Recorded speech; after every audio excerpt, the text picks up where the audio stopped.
अस्सलाम वालेकुम नाजरीन, उम्मीद करती हूँ आप सब खैरियत से होंगे। सैयद सुंबुल फातिमा के यूट्यूब चैनल में आप सबको खुशामदीद है।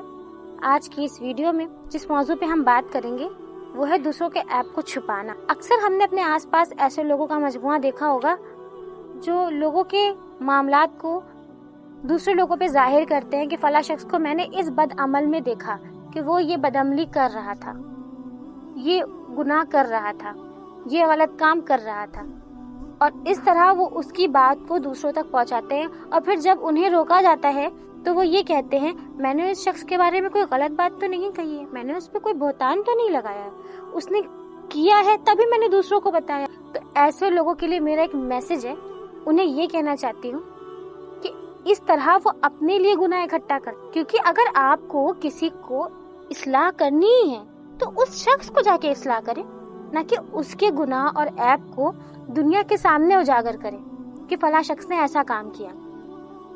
और फिर जब वो ये कहते हैं ना कि हम कौन सा उन पे बहतान लगा रहे हैं, अगर उन्होंने वो काम किया है और आप दूसरों को बता रहे हैं तो वो बहतान नहीं, वो तो गीबत है, और गीबत तो बहतान से भी बड़ा गुनाह है। हाँ, आप उसके बारे में गलत बात कहेंगे तो फिर वो बहतान हो जाएगा।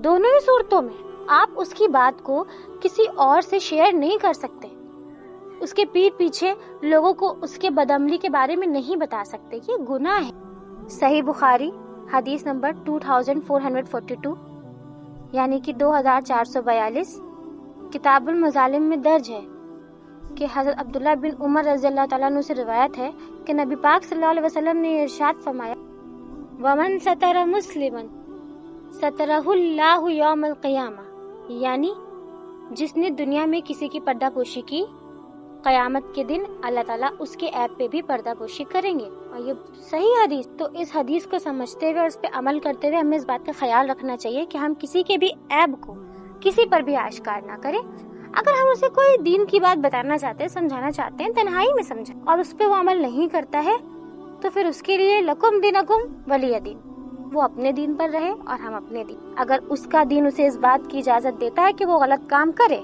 अगर उसे लगता है कि इस्लाम उसे इसकी इजाजत देता है तो वो जवाबदेह है अल्लाह के घर में, फिर उसके लिए हमको और आपको गीबत में पड़ने की कोई जरूरत। अल्लाह ताला हम सबको हिदायत दे और हमें इस्लाम को सही तरीके से फॉलो करने की तौफीक अता कर। आमीन सुम्मा आमीन। सदक़ल्लाहुल अलीयुल अज़ीम। व आखिरु दावाना वल्हम्दुलिल्लाहि रब्बिल आलमीन।